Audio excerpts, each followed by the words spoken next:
மனானங்கல். இது பிலிப்பைன்ஸ் நாட்டை சேர்ந்த ஒரு மித்திக்கல் கிரியேச்சர். இது டே டைம்ல நார்மலான ஒரு பொண்ணா தான் இருக்கும். பட் ஒன்ஸ் நைட் ஆயிடுச்சு அப்படின்னா தமிழ் பட பேய் மாதிரி சுத்திட்டு இருந்த இது இங்கிலீஷ் பட பேயா டிரான்ஸ்ஃபார்ம் ஆயிரும்.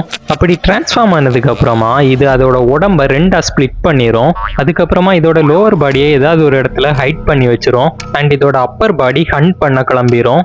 எல்லாரும் தூங்குனதுக்கு அப்புறமா பிரெக்னன்ட் லேடிஸை தேடி போய் இதோட நீளமான நாக்கால அவங்க வயிற்றுக்குள்ள இருக்கிற குழந்தைய உறிஞ்செடுத்துரும். ஓகே, அப்போ பிரெக்னன்ட் லேடிஸ் கிடைக்கல அப்படின்னு உங்களுக்கு தோணும். வெல், பிரெக்னன்ட் லேடிஸ் கிடைக்கலன்னா தூங்கிட்டு இருக்கிறவங்களோட பிளட் அல்லது அவங்களோட ஆர்கன்ஸை சாப்பிட்றோம். என்னதான் இது கொஞ்சம் கொடூரமான பேயா இருந்தாலும் இதை போட்டு தள்ளுறதுக்கு ஒரு சில வழிகள் இருக்கு. மார்னிங் சன்ரைஸ் ஆகுறதுக்குள்ள இது இதோட லோவர் பாடியோட அட்டாச் ஆகி ஆகணும். இல்ல அப்படின்னா சன்லைட் பட்டு இது செத்து போயிடும். ஸோ நீங்க இதை கொல்லணும் அப்படின்னா இது மறைச்சு வச்சிருக்க இதோட லோவர் பாடியை நீங்க கண்டுபிடிச்சு அதை மறைச்சு வைக்கணும். இல்ல உப்பு அல்லது கார்லிக்கா அது மேல போடணும். அவ்வளவுதான். சிம்பிளா சமையல் பொருட்களை வச்சு இதை போட்டு தள்ளிடலாம்.